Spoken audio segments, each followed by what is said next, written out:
In a big, busy city, there lived a young girl named Sanya.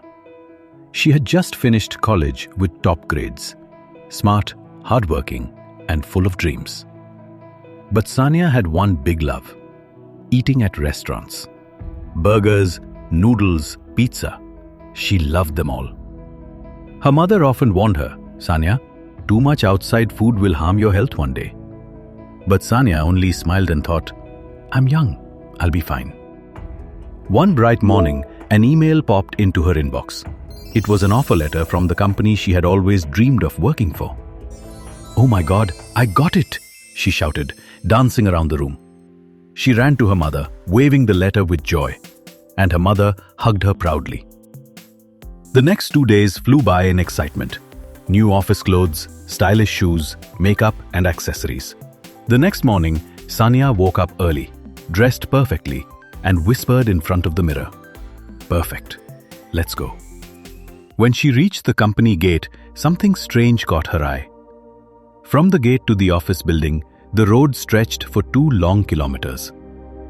A guard smiled and said, "You can either walk or take a bicycle from here, miss." Sanya frowned. 2 kilometers? What a waste of time. Reluctantly, she pedaled her way to the office. Inside, a friendly HR lady welcomed her and handed over her offer letter to sign. Sanya noticed a strange line. "Employees with fewer than 2 sick leaves in a year will receive a special bonus." She tilted her head. Why is that even a rule? She wondered. After signing, she explored the office. A yoga hall, meditation room, gym, indoor and outdoor sports areas. "Wow, this place is amazing," she whispered. Soon hunger struck. She headed to the canteen expecting delicious food. But instead, a big board read, "Please bring your own food. Stay healthy."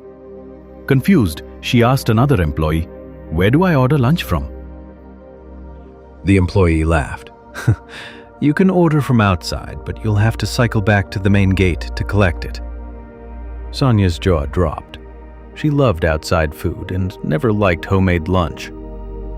Irritated, she went straight to the founder's cabin.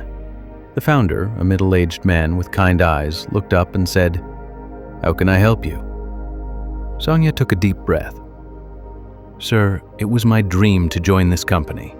But why make things so complicated? We have to walk or cycle 2 kilometers and we can't even eat canteen food. This is the modern world. Time is precious. Why these rules?" The man smiled gently. "Sometimes, Sanya, trends and modern ideas destroy our natural way of living." "I don't understand," she said softly. The man leaned back and began. "Let me tell you about my father. He was a rich and hardworking businessman. He had everything: friends, a loving wife, and luxury. But he ate outside food almost every day because of his busy schedule.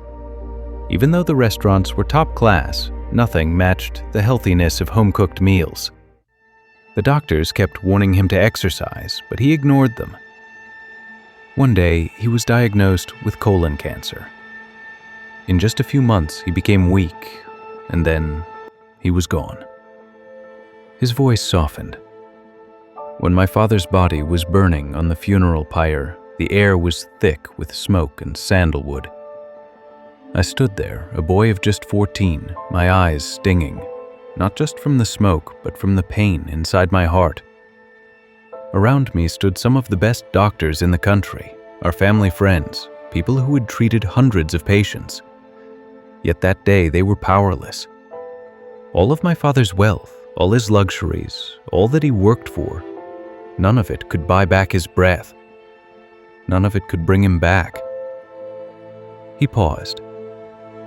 I looked around. His friends cried, hugged us, and left. Even my mother and I, the people he loved most, we too had to walk away before his body turned to ash. That day, I understood something I'll never forget. No matter how much you are loved, no matter how much wealth you have, in the end, the world moves on. The only thing you truly own is your health and the time you have while you're alive. He looked straight into Sanya's eyes. "That's why I make sure my employees stay healthy, so they can live and work happily." Sanya sat silent, his words echoing in her heart. She remembered how her occasional eating out had slowly become a daily habit. She thought of the times she had fallen sick, even after eating expensive food. The next day, she opened her lunchbox, a shiny Milton steel tiffin packed with her mother's homemade food. The smell filled the room. "Maybe this is what real happiness smells like," she whispered with a smile. Later in the canteen, she looked again at the board. "Please bring your own food." This time, she smiled. It doesn't matter how many degrees you have, which company you work for, or how much luxury you enjoy. If you don't take care of your health, everything else will fade away.